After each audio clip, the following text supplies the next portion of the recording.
Всем привет! Недавно менял в аккумуляторе электролит, решил старый не выбрасывать и пустить в дело. Дождался, когда он отстоится, чтобы не было осадка. Далее взял стеклянную баночку и налил туда нужный мне объем.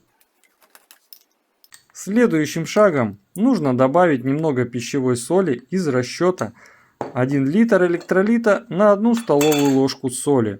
Обязательно хорошо размешать, чтобы вся соль растворилась.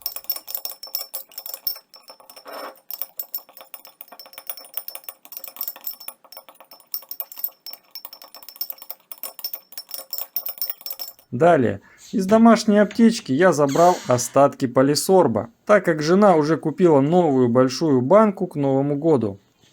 Насыпаю немного полисорба в смесь электролита с солью, чтобы получилась консистенция сметаны или пюре, кому как угодно. И хорошенько все это дело размешиваю.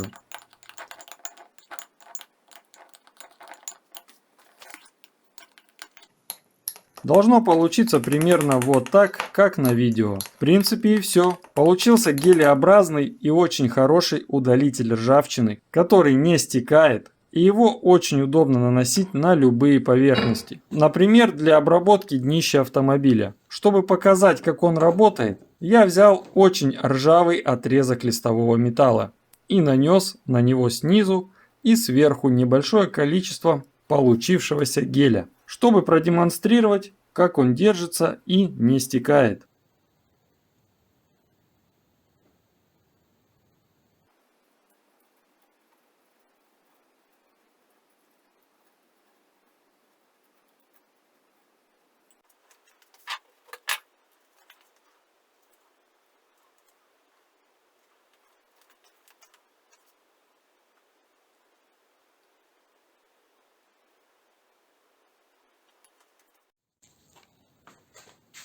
После того, как я нанес гель, выжидаю примерно 30 минут и, вооружившись бумажной салфеткой, начинаю стирать нанесенный состав.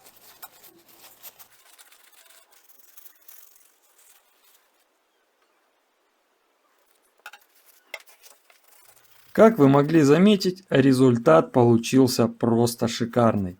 Металл полностью очистился от коррозии.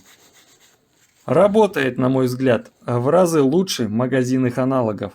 Самое главное, после обработки промыть водой то место, где находился состав. Затем высушить и покрыть краской или любым другим защитным покрытием. Так что берите на заметку. Полисорб и электролит реально выручают. Ну а на сегодня все. Берегите себя. Пока-пока.